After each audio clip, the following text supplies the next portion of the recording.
పెళ్లి కాని అమ్మాయిల్లో bariatric surgery చేయించుకోవచ్చా అని చాలామంది నన్ను అడుగుతూ ఉన్నారు. యాక్చువల్‌గా ఈ బేరియాట్రిక్ సర్జరీ అనేది మనం ఎందుకు చేయించుకుంటాం? స్థూలకాయాన్ని తగ్గించుకోవడానికి చేస్తున్నాం.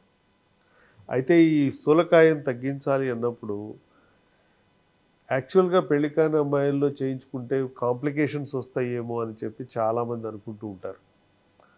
కానీ ప్రస్తుతం డబ్ల్యూహెచ్ఓ అంటే వరల్డ్ హెల్త్ ఆర్గనైజేషన్ ఈ పర్టిక్యులర్ బేరియాట్రిక్ సర్జరీని ఆహ్, ఇంపార్టెంట్ ట్రీట్మెంట్ కింద ఆల్రెడీ డిక్లేర్ చేసింది.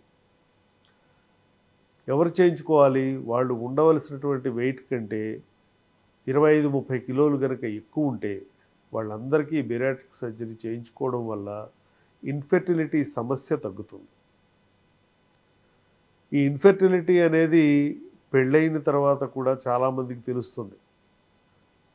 పిల్లలు కలగకపోవడం, ఎంతకాలమైనా సరే వాళ్ళు ఐవీఎఫ్‌లని లేకపోతే రకరకాల ట్రీట్మెంట్ పద్ధతులను అనుసరించడం ఇయన్నీ జరుగుతూ ఉంటాయి.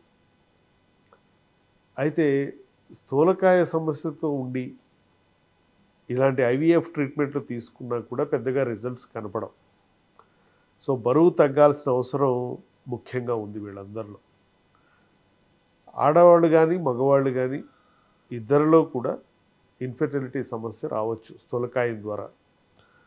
సో, ఈ బేరియాట్రిక్ సర్జరీ చేయించుకున్న తర్వాత ఏం జరుగుతుంది? వాళ్ళలో ఉన్నటువంటి ఫ్యాట్ తగ్గిపోవడం వల్ల వాళ్ళ మెటబాలిక్ రేట్ పెరుగుతుంది. ఎప్పుడైతే మెటబాలిక్ రేట్ పెరుగుతుందో బాడీ మెటబాలిక్ రేట్, హార్మోన్స్ అన్నీ కూడా క్రమ పద్ధతిలో వస్తూ ఉంటాయి. అందుకని చాలామంది ఆడపిల్లల్లో బరువు ఉన్నప్పుడు కొందరికి పీసీఓఎస్ ఉంటుంది. కొందరికి అంటే పాలిసిస్టిక్ ఓవేరియన్ సిండ్రోమ్ అంటాం.